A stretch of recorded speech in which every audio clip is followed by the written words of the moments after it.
marketing and selling is not a bad thing. It needs to be done. And I think it's just really all about the energy and the intention that you bring to it. And you are helping people do great things. You're helping people heal, and your marketing can just help you help more people.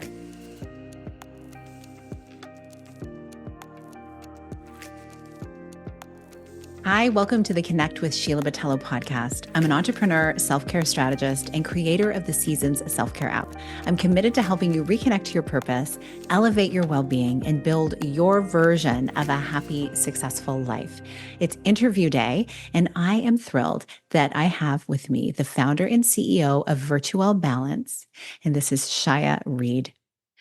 This is a women-run holistic design and marketing agency that specializes in creating holistic brands and websites for health practitioners.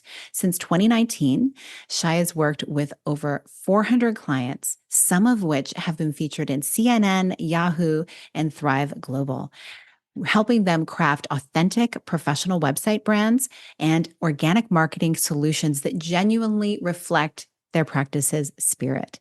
Shayah and her team are on a mission to empower health practitioners to make a transformational impact in the lives of their patients by harnessing mindful marketing techniques and value-based branding. Shayah, it's so wonderful to have you here. Thank you for being on the show. Hi, Sheila and listeners. Thank you so much. I'm excited to be here today talking about our purpose in life and business and finding our passion and mindful marketing, all things that I love. So good. So we met actually over on the Instagram, and it's so Yes. interesting how you get to meet people and connect like across the world or across town. And often it's online. And I love the in-person experience as well. But there's something really cool when you can start to build some kind of depth to a connection online, and then you never really know where it leads. Do you find that happens a lot for you in this online space? Yeah, absolutely. There's some people that I've been connected with through LinkedIn and Instagram for, gosh, years. And then, we end up building relationships and friendships online and meeting in person one day or collaborating in business, which is always really fun. And same with in person, like you bump into someone at an event or at a co-working space, and you never know where that leads either. So, yeah. Yeah, it's really cool times we're in. So I'm really happy that you're here. And I'd love, as I always love to do on my interviews, is to start with really your journey. And so where did you start, and how did your journey lead you to focus on holistic branding for health practitioners? Okay, this is a really fun story that I love sharing. And I've actually done a lot of podcasts recently, like of the strong marketing focuses, and we kind of just like dive into the topic. So whenever I do get to share my journey into like how I got to where I am, I do get a lot of good feedback that people really connect with it and find it inspiring. So I'm excited to share that with you guys today.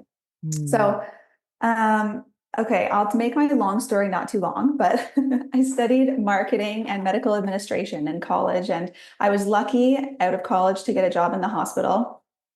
I had a career for about 5 years in health information management, which is also where I met my husband. He was working in health records at the time. And that was a very rewarding career in terms of, opportunity to advance and pay. It was very structured and stable, but I was just finding something missing, and a little bit boring in the repetitiveness. And, I was always interested in holistic health and wellness. And yes, the hospital is a great place to be, and acute care is also obviously very important. But I really wanted to focus on preventative health and wellness. So what I decided to do was study yoga. So I took a leave of absence from work to go to India and become certified as a yoga teacher. And this was obviously a very transformational journey for me. And I came back and I was like, oh my gosh, I have to teach yoga and share all of these, unique healing modalities with people. And as I started teaching yoga on the side while I was still working in the hospital, I had a lot of people start asking me about nutrition, which is very common in the yoga space because many people want to become vegan or vegetarian because that kind of fits in with yoga in some ways, right? And people would always ask me as the yoga teacher, am I getting enough protein in my diet? And I was like, I don't know. How can I support my yoga students with nutrition? And so I went back to school again to study holistic nutrition. And after this, I was really motivated to start up my own private practice and my own little side business, but with yoga and nutrition. So I started working with people online and in person. I was working one-to-one, doing group programs. I hosted day retreats in my town. I also hosted some yoga retreats abroad.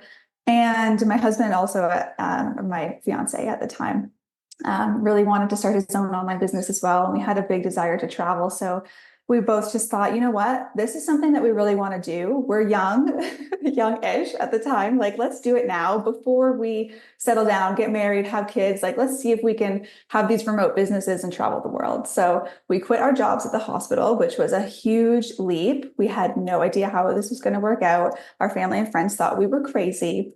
But this was in, when was this? 2017, 2018. And we traveled the world for about 3 years, running our businesses remotely.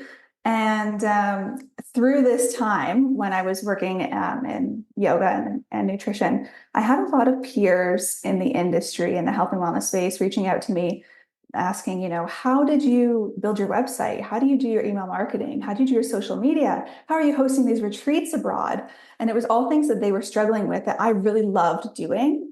I found through running my own yoga and nutrition business that I really enjoyed the design and marketing aspects of it. And those things kind of came easy to me and fun to me. So I started kind of telling people, oh, I can help you with that. I can help you with that. And my husband's like, you could start another business doing this. You're like helping these people for free. And I was like, oh my gosh, I can. You're so right. So I started, that was the inspiration to start Virtual Balance, is helping other health and wellness professionals with their design and marketing.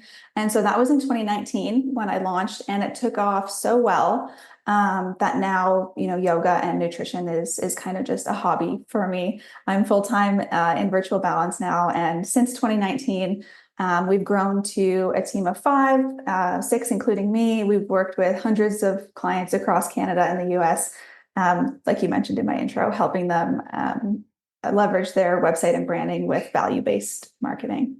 Oh my goodness, I So love this a bit story. of a long story. I try to make it short, but that's all how I got to where I am now. No, it's great. I love the details. I love the minutia, and I think it's just the whole idea of it's so common, right? Our friends and family thought we were crazy. How did it Mhm. work? We had it all on the line and we did it. But I love that you trusted yourself and knowing that it's never you take the leap. There's always a plan B that even if you don't know what it is, it'll show up. Mhm. So I just really am honoring the fact that you trusted yourself and you did it. What a great experience. And what a Thank launching pad. you. Like who knew? You didn't know you'd end up doing this work. And so, and often I've seen that these types of things do lead to even more meaningful value-based businesses, which is what you Mhm. also help people do. And so value-based marketing, it is something that I hear a lot in the ether online. Can you break it down for us? Like, how do you ensure that your clients' values shine through in their branding and their marketing efforts? Yeah. So, first we can like bring this back to say, like, consider how your marketing makes you feel when you're marketing your business and your services. How do you feel when you're doing it? If you don't feel good about a particular strategy, it's probably not going to be received well either. So I think that there's a big energy component behind this, and people sense that. And especially in the health and wellness space and the helping space, like people feel really odd and awkward and weird about selling and marketing, and like you shouldn't be paid good money if you are helping people, which is like I think those should be the highest paying careers. Yeah. Like it's very important work. So considering how you feel in your own marketing efforts, I think that's a really good place to start. And the mindful value-based marketing that we use with our clients really avoids like aggressive sales language and is not preying on people's insecurities to like force them into a sale. Some of these traditional marketing strategies use like last chance language and you're going to miss out and things like that. We kind of even avoid the like using nonviolent communication in marketing, Mhm. and really comes more from a place of truly wanting to help people and connecting them with the right services and products that will actually benefit them. opposed to having like a growth at all cost sales mentality, which a lot of these, large companies have. And, Mhm. health and wellness businesses really have a big opportunity to make a, a meaningful difference on the world. And I think it's important to look at how our marketing approach also plays a role in that. I wholeheartedly agree. I love sales. I think sales is a service and it needs to be aligned. So I love that Mm-hmm. you're also using that really mindful marketing communication and the way you're going about it. And so for those listening who are maybe new to this concept too, what are some practical steps they can start to take integrating more value-based marketing in their businesses? Mm-hmm. I would think start with connection and which I love ties into your podcast. Surprise. And relationship building and relationship marketing. So, not always being focused on making a sale right now, but more focused on making a connection right now and building a relationship right now. And that can lead to a sale in the future. And if somebody has that good connection and relationship with you, they're probably going to refer you to other people as well. Like we get a lot of clients having referrals through this type of relationship marketing, Mm. and also just leading with value. So sharing your expertise, positioning your authority. You can do this through like your content marketing, blogging, email marketing, podcasting, like letting people listen to you and get to know you. And yeah, sharing your expertise to build authority, getting people to trust you. And again, this takes time. So this is not like a quick sales strategy. The holistic marketing, mindful marketing, relationship marketing usually is a little bit of a longer process, but a much better, more aligned, authentic, genuine way to selling, if you ask me. I totally agree. Yeah. And so, speaking to the entrepreneurs who are often wearing multiple hats, what advice would you give them then about maintaining authenticity in their marketing without feeling overwhelmed? Because you mentioned a lot of different options there. And it's like, oh, I want to be omnipresent. And yeah, maybe that's the goal at some point, maybe not. But how do you help people navigate that? Mhm. So I think asking yourself, like, does this feel how, just coming back to again, how you feel. That's the authenticity piece. Anytime you share something, say something, you agree to an event or you're signing up for anything, or, just asking yourself first, like, how does this feel for me? Is this in alignment with my goals, with the practice's mission and spirit? Is this thing that I'm going to say or do, like how is this going to make my community think of me or see me, and is that in alignment with the values of my business? Mhm. So really just being very intentional and coming back to that feeling that you have when you're it's very emotional, feeling based, I guess. But that's something that we always start with. And also when we are figuring out what type of content marketing we're going to be sharing for our clients, we base this in SEO research. So this is a strategy that we've developed with a lot of our clients in our digital marketing package. When people are, don't know what they want to share about or what they want to talk about, first we say before we get into the SEO research, there's always like so many topics and questions and comments. You just have to be listening and be paying attention in your area and your community, and even on your like through your competitors or collaborators, looking at comments. Anytime there's like questions or conversations around certain types of things, you can always recreate your own content on that with your own spin on it, with your own expertise on it. So we encourage our clients to keep an eye out for those types of things that we can share in their content marketing.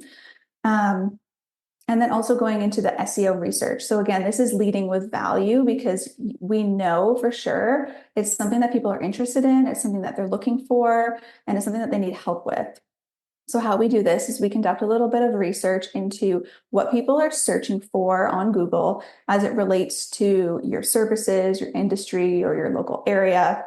And then we create content, blog posts specifically based around those topics. And that's how the kind of like the value-based content comes about, because we know it's stuff that people are searching for, and it's also in alignment with your services and the mission of your business. That's amazing. And so you've worked with a wide range of clients in the health and wellness space. And so I'd love for you to share, well, first of all, how much do you do for the client? Like in terms of, writing pieces, like do you actually dig in and actually do some of that content for them? Or is it like a kind of a done with you experience?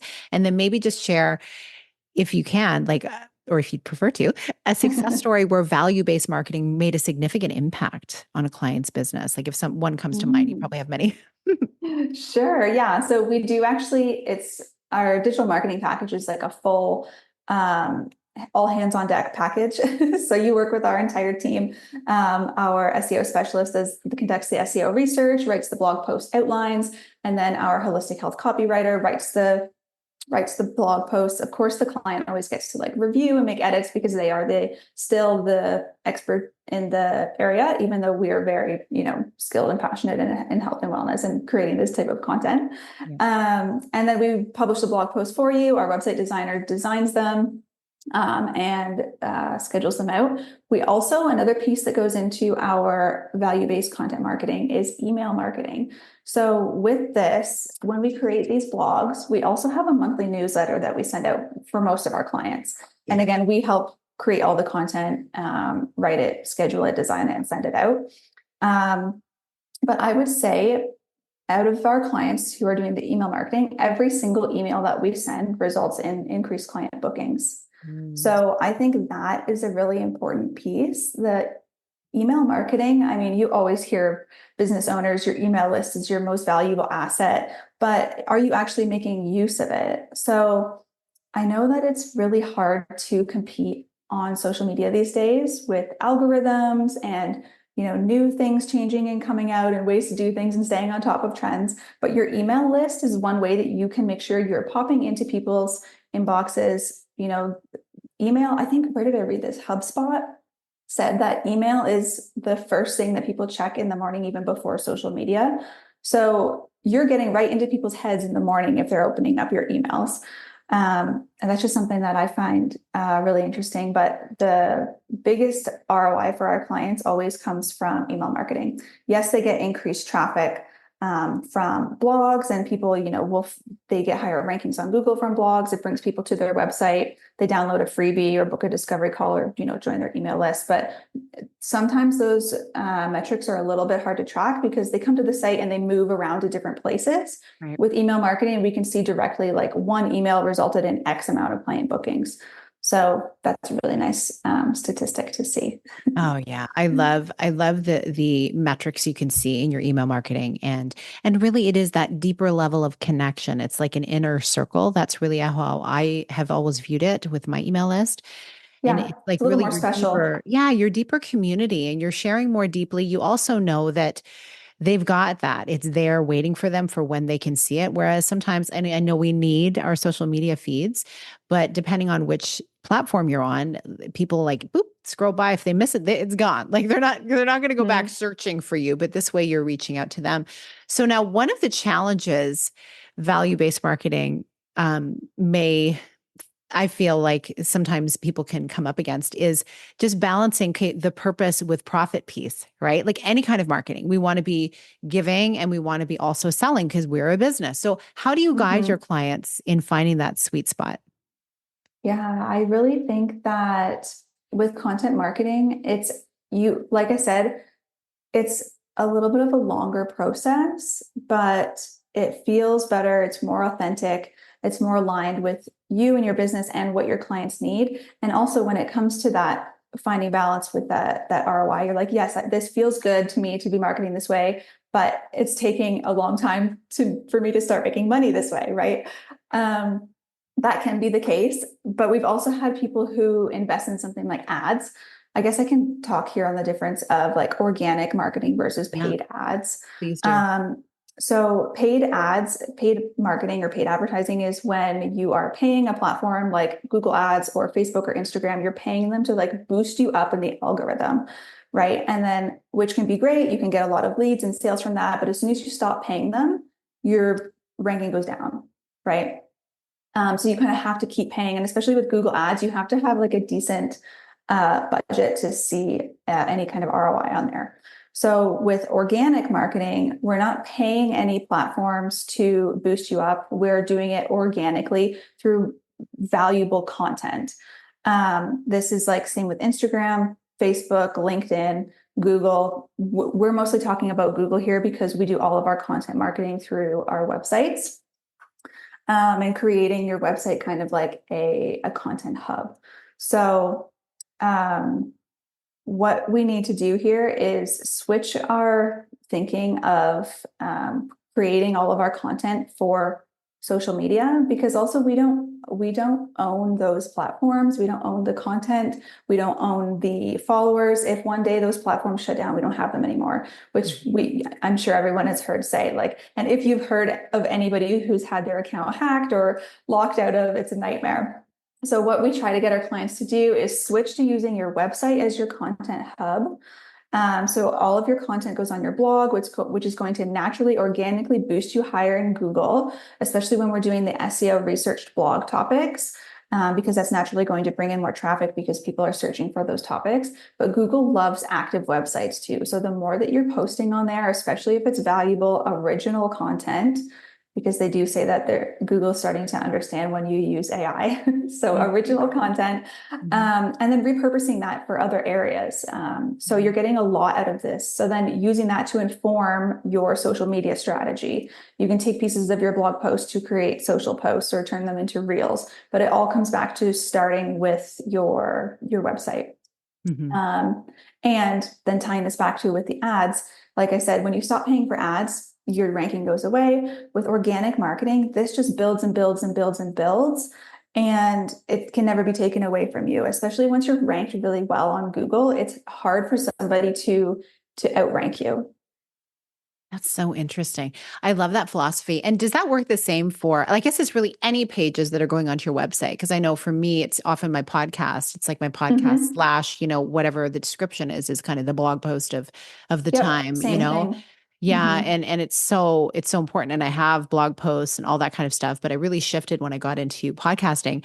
But I do love that. I also love to repurpose content because it's all about simplicity. Like and let's face it, a good message needs to be repeated. We need to be Oh reminded yeah. the same thing over and over. And I feel like too, people are looking for one piece of content or one piece of information, and then boom, they get distracted. So hearing it, Mm-hmm. And especially people if don't, you're, I yeah, was just also going to say, people don't see everything that you share. So like yeah, when you share something 10 times, you feel like you are repeating yourself and being robotic, but the 10th time you share it is going to be the first time somebody hears it. And you're like, oh, there's still people who haven't heard what I'm saying. I've said this 10 times. So that's also why absolutely. the repetition is important. It really is. And it's kind of like if you notice any successful brand, they're often saying the same things over and over. But don't we need to hear that? Like we really, if we really want transformation to happen, like for a habit to take hold, it takes repetition. So sometimes that's like hearing it, changing our mindset, helping us grow. And so I notice also you've had the unique experience of helping brands get featured in high profile outlets like CNN and Yahoo. How does value-based marketing contribute to this kind of visibility and recognition?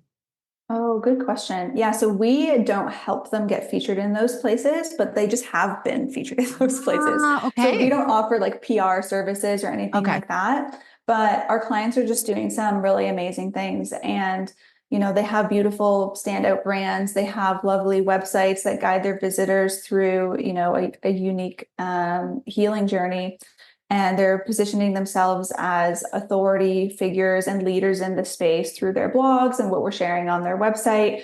And I think that just helps, contributes to them having a really sound brand. I mean, those things are important when you're going through for PR features and things like that. Yeah, absolutely. So you're really like helping them set the stage, create a nice solid foundation for it. I love it. It's so great Yeah. when you can say like, look, these are our clients who are getting this type of visibility. And so as we go through all of this, like this is like very technical, very specific. And then there's like really what's going on behind everything, which is the emotional aspect. How Mm-hmm. do you help your clients navigate these emotional highs and lows that come with putting their brand out there authentically? Because they got to come to you with like, I don't know, should I really be pivoting this way? Like, how do you handle that? Yeah, I think a lot of the time it's easy because they're giving it over to us. We used to do more of a mixed service, where we did have like some coaching in terms of like, we would take care of some strategy, but then you still need to do this. And, I would have to reassure people, like, just to change their mindset and their perspective on marketing and selling, because marketing and selling is not a bad thing. It needs to be done. And I think it's just really all about the energy and the intention that you bring to it. And you are helping people do great things, you're helping people heal, and your marketing can just help you help more people. Mm. So I think that's why we always encourage people just to come back to that space of their intuition and their feeling of what they're selling, and knowing that they're helping people and they're coming at it from a good space and a good place. And that's where we're not using the aggressive marketing language, telling people like last chance, or, only one day left to join. We're always saying things like, there's still space for you. If this feels in alignment for you, if this is the right time for you. That's kind of like the language we're using with our sales, like CTAs, calls to actions, opposed to like, last chance, don't miss out. It's a Mhm. much more softer, welcoming messaging that we're using. Yeah. But yeah, really just changing the mindset and the perspective on selling and marketing, I think is really important. Speaking of which, how do you personally stay grounded and aligned with your values while leading such a mission-driven business? Like, I imagine you enroll a lot of your own certifications in your time at that beautiful yoga experience when you were really starting out. But like, maybe talk to me a Yeah. bit about that. Yeah, I still come back to a lot of those yogic and mindfulness practices. And now that I have a team, is the most amazing thing. I never actually saw myself as a leader or a CEO in this way. It just kind of developed as my business developed, and I had to jump into this role. I feel like before I was ready, because the business did grow very quickly. And so I always just love my self-care practices, like this has changed a little bit for me now as well. So now I can actually afford to treat myself to going to a nice spa day. Mm. But I used to do my self-care practices at home, and I would just like soak my feet in warm water or take a bath, put on some nice music. I love painting my nails. I love having nice nails. So just like it's so mindful and relaxing, the process of like filing my nails and painting my nails and just taking care of myself physically like that is always a way for me to just stay grounded and give back to myself in my downtime. And I think that that's really important to prevent me from getting burnt out as well. Yeah, and we're all looking for that. But I love how the thread coming through this whole conversation has been about your trusting your intuition and doing what aligns. And that includes, how do you care for yourself? And what are those things that really help you feel filled up so that you can go out and serve? So thank you for sharing that. I would love for you Yeah, to share, where can our listeners learn more about your work and get connected with Virtual Balance? absolutely. So we do have a weekly newsletter called The Mindful Marketer. So if any of this resonated with you and you'd like to learn more about like our mindful marketing techniques and strategies, we send out an email every Monday, and we're sharing actionable, up-to-date, holistic marketing techniques that will help you to resonate with your audience and focuses on building connections and not just clients. So that's our mindful marketer newsletter, which maybe we could put that in the show notes if you'd like. It's virtualbalance.com/mindful marketer. And Wonderful. then on my website, I'm always hanging out on my website, which sounds funny to say. Usually people say they're hanging out on social media. But as we were talking about in this conversation, I really love creating content in a place that I have more control over. So my blog and my email newsletter. So Mhm. we're sharing blog posts, usually weekly or biweekly, on all this type of content that we've been sharing in the podcast today. And then the Mindful Marketer goes out every Monday. Love it. Oh, well, thank you so much for being here. I so appreciate you sharing this perspective. I actually felt so relaxed and refreshed hearing you share what you are doing in the ways that you're serving people in this community. And I Thanks, feel Sheila. like, yeah, like as more of us, people are getting smart, right? We know we love to buy things, but we don't love to be sold to. So we want Mm-hmm. people to be treating us like the smart, savvy people that we are, right? So the more that Exactly. we can really just offer the good stuff, like, hey, this is what it is. And You get to choose, trust your intuition. I think that is really attractive for a lot more people these days, at least the people that I'm talking to. So I appreciate what you're doing. I wish you all the best as you continue to grow and expand. Thanks, Sheila. It was fun to chat today.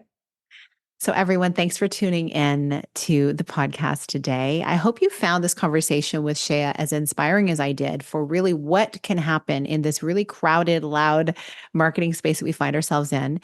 And if you are ready to step into your next level of business success with ease and alignment, head on over to SheilahBatello.com to explore our resources there. And also, I'm going to include all of Shayah's information in the show notes so that you can learn if maybe this could be something that you could take some wonderful tidbits for your marketing, or if you're wanting to work with her and her team to really take the next step in your wellness business. So thanks for being here. Don't forget to leave a review, and I will see you next time. Until then, big blessings.